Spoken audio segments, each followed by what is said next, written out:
رسول پاک صلی اللہ علیہ وسلم نے فرمایا، تم سے پہلی قومیں اس لیے برباد ہوئیں جب ان کا کوئی امیر کبیر جرم کرتا تو اسے چھوڑ دیا جاتا، اور جب کوئی معمولی سا آدمی جرم کرتا تو اسے سزا دی جاتی۔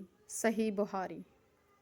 حضور پاک صلی اللہ علیہ وسلم کے اس فرمان سے ہمیں یہ سبق حاصل ہوتا ہے کہ ہمیں سب کے لیے ایک جیسا قانون رکھنا چاہیے، چاہے کوئی امیر ہو یا غریب ہو، چھوٹا ہو بڑا ہو، کالا ہو گورا ہو، سب کو ایک ہی صف میں رکھنا چاہیے۔ فرمان مصطفیٰ صلی اللہ علیہ وسلم، اپنے دلوں کو زیادہ کھانے پینے سے ہلاک نہ کرو، جس طرح زیادہ پانی سے کھیتی تباہ ہو جاتی ہے، اسی طرح زیادہ کھانے پینے سے دل ہلاک ہو جاتا ہے۔ حدیث نمبر 2، جو حق پر رہتے ہوئے جھگڑا چھوڑ دے اس کے لیے جنت کے بیچ میں غار بنایا جائے گا۔ جھگڑا چھوڑ دو حق پر ہونے کے باوجود۔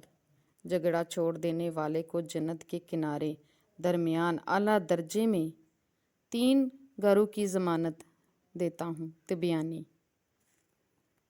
راہ عمل، اپنے بہن بھائی، دوستوں، رشتہ داروں سے ہرگز جھگڑا نہ کیا کرو۔